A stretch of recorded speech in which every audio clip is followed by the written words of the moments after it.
Okay, so I'm taking a look at 3 old diploma questions. They all relate to each other, and it's for cell potential and cell stoich, which is in our electrochem unit.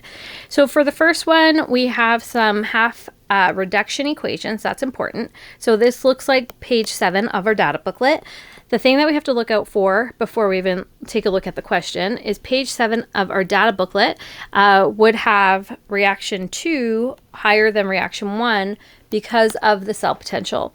So when you're looking at the half reaction that's occurring at the cathode, cathodes undergo reduction, and reduction means you're an oxidizing agent. So when you look at page 7 and you take a look at your table, you have OAs on the left, RAs on the right. If it's what's undergoing reduction at the cathode, you're looking for your strongest OA. So in that case, if you were to put these values in order, the positive 1.23 would be the value you see first. That would be the strongest one. So that would be the one that this half reaction here would be at the cathode. Because it is undergoing reduction, you do not need to flip the reaction or change anything because this is showing that gaining of electrons. It's just realizing to pick that second reaction. And if you don't pay attention to those cell potentials, you may get this question wrong.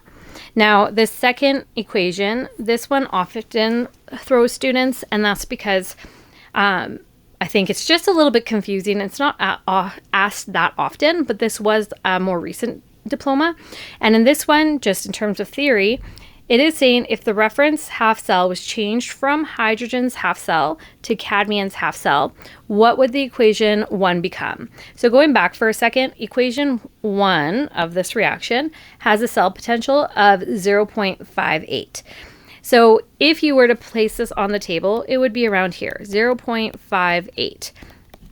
Now, what I like to do is do an old and new when it comes to cell potential. And if my old was 0.58, and that would be for that first equation, I'm just going to write equation 1. That's weird, but we get the idea. And then for the hydrogen one, we have 0, okay, because that's what we're changing, and hydrogen was right here. So if our first reaction was up here and hydrogen's here, the difference between these two remain the same. So if you take the difference, I'm showing from hydrogen, but that would remain the same. And cadmium, the new one, is down here. So we don't even have to look at hydrogen here if we go all the way down here. The difference between the 0.58 and where cadmium is, that will remain the same no matter what the shift is. So this difference, cadmium was down here of 2 positive. The first one was 0.40, so this difference here is 0.98. So now what it's saying is instead of cadmium being negative 0.40, it's going to be 0. Now all the numbers are going to shift in the same way. So 0.40 becomes 0. 0.98 is still going to be the difference. It's above 0, so it's going to be positive. So take a look at the difference. That's what's going to matter the most, because the difference, no matter what the shift is, always needs to remain the same. Now this last one is your cell stoich, and that's using your formula. Moles of electrons equals your current times your time in seconds divided by Faraday's constant. We're looking at the second half reaction, I believe. I want to say second. I'm sorry. We're looking at that first half reaction because that's one that involves ethanol. So I'll just rewrite it. We'll have CH3COOH, and we're not making this up. We have a reference from the question, H positive plus 4 electrons, and that gives you C2H5OH plus water. Okay, so to begin with, we are going to figure out what our moles of electrons are.